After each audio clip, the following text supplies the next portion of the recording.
come from. As long as you're a black man, you're an African. Peace, peace, black family. Who do I have here with me? Seba. Seba? Yeah. Okay, and where you from? St. Croix. Okay, can you give me a little bit of history of St. Croix, where it's at? Because some of my viewers may not know what St. Croix is. They may not know the history behind St. Croix. So can you just go ahead and give me a brief history? St. Croix is part of the United States Virgin Islands. It's been part of the United States for about 100 years now. It's an unincorporated territory of the United States. Okay. And what language do you guys speak? English? We speak English, but we speak a dialect of English called Crucian. Okay. Okay. Now, let me ask you a question. Do you know what it says on my shirt? A people without knowledge of its past is like a tree without roots. Do you know what that is? Yeah, Marcus Garvey, right? Okay. And you familiar with his teachings? Peripherally. Now, do you see those teachings being practiced in the Caribbean? It depends on who you talk to. My dad's Rastafarian, so yeah. But in general, not really. Now, I noticed that we have a loving spirit about ourselves as African people, right? That's something that we practice, a loving sense.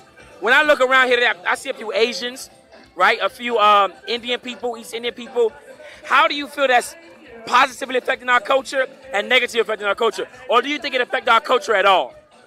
Well, when you look at the Caribbean, you have to really view it as what it is, which is a melting pot.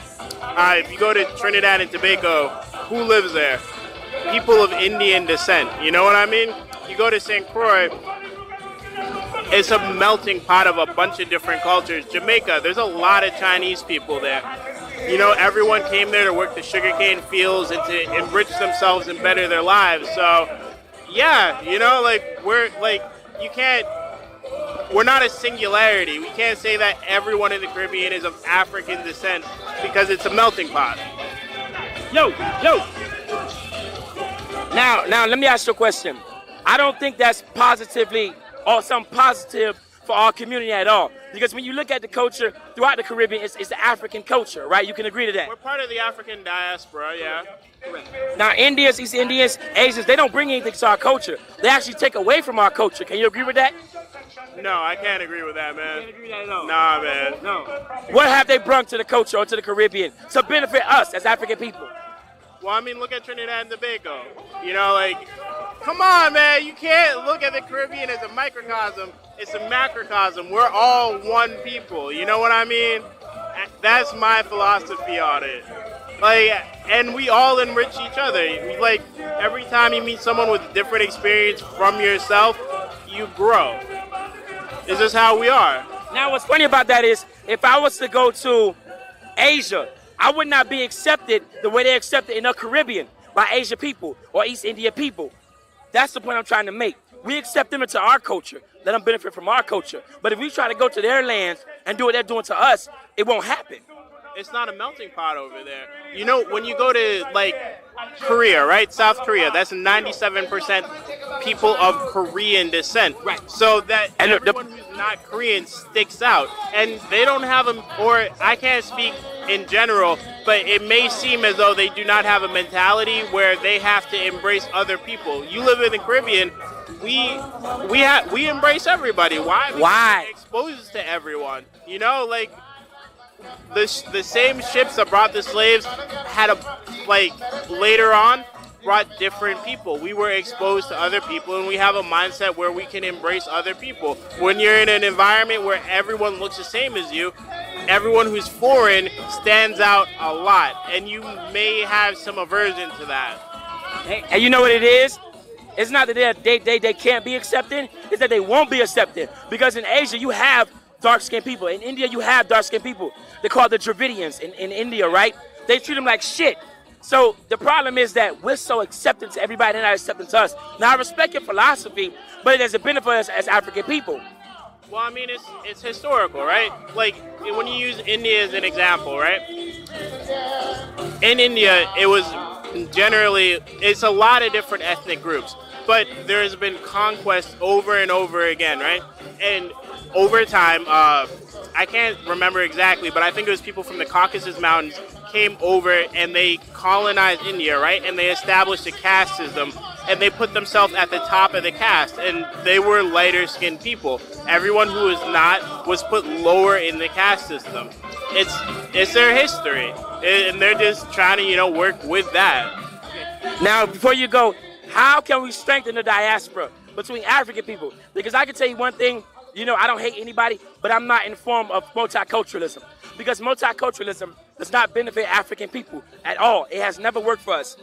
I'm about uplifting black people, the way that Marcus Garvey taught this. Now, how can we strengthen our diaspora, Haiti, Jamaica, St. Croix, Virgin Islands, the continent here in America? How can we strengthen that, my brother? Well, it all goes to education. The more you know, the more powerful you are as a person, the more agency you have. Do you want to strengthen the diaspora? Educate your people. Thank you, my brother. I appreciate your time. Peace, family. Who do I have here with me? Chanel, And where are you from, ethnically? Jamaica. Jamaica. So you're a yardie, all right? Blup, blup, blup, blup, blup. So now let me ask you a question. Are you enjoying yourself out here today? Absolutely, always, every year. Okay. Now I notice you have an Africa symbol on your shirt, the continent, right? Is there anything you want to promote? Awareness about Africa? Yeah, well, it's actually a friend of mine. It's called Travel with Purpose. So what it is she actually is in South Africa, kind of helping with human trafficking in that country. So I'm here to help her spread the message. I kind of created the saying to kind of get people out there to, travel with a purpose. Whatever country you go to, there's something happening that's always out there. So, give back and try and fight the cause. Now, this gentleman on my shirt, since I noticed your shirt, do you know who this gentleman is on my shirt? Marcus Garvey. Okay. Now, do you follow the philosophies and opinions of Marcus Garvey? Yeah, yes, I do. I've heard of them. I'm not in depth, but I do know of them. Okay. Now, let me ask you about the political situation in Jamaica right now, right? Now, I noticed that one of the things that is the motto of Jamaica is out of one comes many, right? The philosophy that we are all united in some type of way, right? And so Jamaica tends to open up its door to Asian people, to East Indian people, and to other people, whatever, right? This doesn't tend to benefit us as a people, right? Because the relations between East Indians and Asians are not economically shared. Like, they don't share economics with us. Why is it that we're not following the opinions and the philosophies of Marcus Garvey, who said, put race first, and that we're all Africans? Well, I think a lot of it stems, I want to say with society today, things that we're taught and people know of, a lot of people don't tend to follow it. I'm not sure as to why their mindset changes and things like that, but there is a story behind it. I just feel like society today, they tend to follow instead of doing as they know. They follow what other people are doing, so they don't take what is right. So they say, oh, that person's doing that. How would I look if I'm doing opposite? So I think that has a lot to deal with that. Okay, and this tends to work not in our benefit but against us, to be multiculturalists, right? Like, I've been out here all day. I've seen a few Asian people, a few East Indians, right, enjoying the culture. None of them will want to stop and talk to me, right? But they are a part of the culture. They haven't brought anything to Jamaican culture, right? And I don't want to seem hateful, because a lot of people may consider that to be hate speech. But we have to learn to love ourselves and do for ourselves, right? To agree with that. Let me ask you a question. I see you got the natural hair. What brought you to want to be natural? Well, I've always had, I wasn't always natural, I would say that, I'm not going to lie. But growing up, my mom had already, she permed my hair before I even knew what natural hair was. So, as I got older, I'm used to getting my hair straightened and, it being straight and long, and everybody complimenting me, oh, your hair's so beautiful, it's so long, don't cut it. But as I got older, I said, this isn't my hair, this is what a product does to my hair. So I felt like I wanted to get back to my roots and just kind of embrace who I am and embrace my natural. But what brought you to that conclusion? Because a lot of women, when you bring up the whole weave and bleaching, and they go crazy. They go sincerely crazy, like, oh, I'll do what I want to do with my hair. What brought you to that conclusion to say you want to embrace the African you? What brought you to accept who you are? I think just today in general, I felt like, it's important to love your culture. And, me seeing, I started to see a lot of other girls go natural, and I'm like, you know what, that's right. Love who you are, love the culture you come from, and just embrace it. Don't have to feel like you have to look a certain way because you're going for a job or you're trying to please that other person, and, oh, I can't walk into the workforce and have an afro because what will my boss think? It's kind of like, do you and embrace it's you. They can't change who you are. Now, you seem very young, right, and very educated. I don't know how you came to this conclusion of the education that you have, but you seem very intelligent, and I appreciate that. Now, on the opposite side, I want to ask you some questions about black love, right? About black love, because we seem to be confused about what black love is and how to get back to black love. How is your love relationships dealing with black men? And do you date interracially? So that's 2 questions. No, I don't date interracially because I feel like I love to love my own people. I'm not saying there's nothing wrong with another culture or another ethnicity, whether you're white or whatever, you're Asian. But I feel like today a lot of black men, they tend to stray away from black women. I think the reason being is because they feel like we have an attitude, or there's always something when I ask them, well, why is it that why must you date outside of your race? Why don't you want to, well, black women have attitude, or they don't listen, and it's like, it's not that. We're just strong women, and, we just want to stand for what we are, and we don't want to, So I see that with a lot of black men, that that's one of the reasons. So, but I always say, date in your color, love who you are, because we need to support. At the end of the day, black love is always strong love. And that's true, and I endorse that 100%. I just want to say this, though, before you go. In order to understand a problem, this is sociology, right? In order to understand a problem, don't look at who suffers from the problem, but look at who benefits from the problem, right? So when we look at the disunity that Jamaicans and Haitians have, or Jamaicans not wanting to identify with other islands, or the skin bleaching products, or the self-hatred, or the black on black love being disarrayed, right? Don't look at us because we're suffering from it. Look at who's benefiting from it. Look at who's pushing that agenda, right? So some of the things that we suffer from, we don't understand them, and we begin to hate ourselves for not understanding them. But if we look at number one problem, the only problem that we have in this world is not understanding racism and how it works, and how it works to destroy us as a people. Is there anything else you want to add? Anything you want to promote before you go? No, but I'm just saying, there's something I want to add, but I wouldn't say that Jamaicans, I know you had just touched on, they may not they don't want certain, Haitians and Jamaicans and that.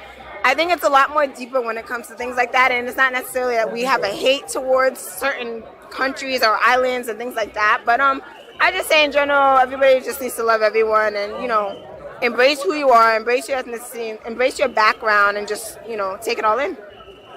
Thank you, Queen. I truly appreciate your time, all right? Thank you. All right, who do I have here with me? Larry. Larry, how you doing, Larry? So you're out here enjoying yourself at the Jerk Festival, correct? Yes, I am. Okay, what is your origins? I'm from Jersey, but I'm of Haitian descent. Okay, you're of Haitian descent. All right, sac passe, not boule. There you go, sac passe. I'm of Haitian descent, too. You know what I'm saying? And I'm a strong Garveyite. Now, let me ask you a question, my brother. So now we're going to switch this over to Haiti right quick. I've been asking Jamaican questions. I'm going to ask you a question about Haiti, right? And Jamaica as well. As I've been out here today, I see a lot of Asians, a lot of East Indians, right? That's out here. That's benefiting from the culture. That's benefiting from our multicultural standpoint, right? And it seems like they don't want to speak to me about black issues, but they want to benefit from black culture. How can we change that dynamic, brother? That's a deep question for the Jerk Fest, man. I don't know. This might be above my pay level. Okay. I don't know. Sometimes people who are not of the culture, but are in the culture, just feel like it's not their place to offer an opinion. They don't want to offend, you know what I'm saying? So they mean well, but don't want to step on toes and piss nobody off, you know what I mean? Well, Larry, it's starting to rain again, brother, so we got to cut this one. I appreciate your time, brother. She's truly bad. Most of what you do makes me feel so good inside.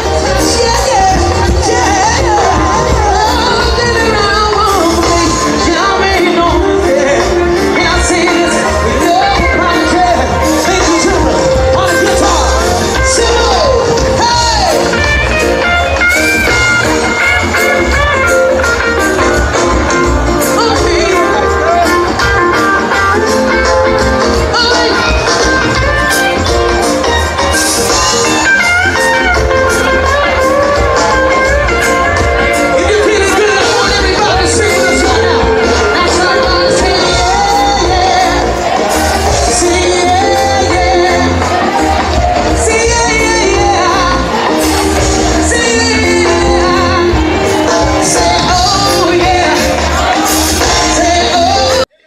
Peace, peace, family. I have a beautiful black queen right here. What's your name, sister? Ariel. Ariel. And you're Jamaican, correct? Yes, I am. Okay. Do you know what this is on my shirt? Yes. Who is this? Wait, no. No, I don't know who that is on your shirt. You don't know what is on my shirt? No, I do not. Okay, this is Marcus Garvey, who was a famous Jamaican who led the Pan-African movement, one of the biggest Afrocentric movements in the United States and throughout the diaspora. Okay? Now let me ask you a question. You ever been to Jamaica? No. No. How do you feel about the Jamaican culture right now as far as dance hall? Do you think it's too provocative? So you think that the women should start wearing panties and stop showing their vaginas when they go to the dance hall? How do you feel about it? You think it's good for the culture or negative for the culture? I think it's good for the culture. I mean, that's how it was originated, so why change it? Popping pussy and showing pussy at the club is hot. Okay, that's your opinion, and we're going to respect opinions. Well, okay, let me ask you another question. How do you feel about Jamaican culture as far as the motto is out of one comes many? How do you feel about that? Because that ideology is not practiced. When I go to Jamaica, I see African Jamaicans, which we are Africans, right? I see us at the bottom, and I see the East Indian, the Asian, and all the Arabs taking over the land, building highways, and they shitting on us. So why do we say out of one comes many, and they not doing the same thing? How can we change that dynamic is what I'm trying to ask you. I mean, I don't really You just know. cute. You just here to be cute. That's it. I don't know. I'm just not here to be killed. I'm just saying. I mean, it is. That's what it is.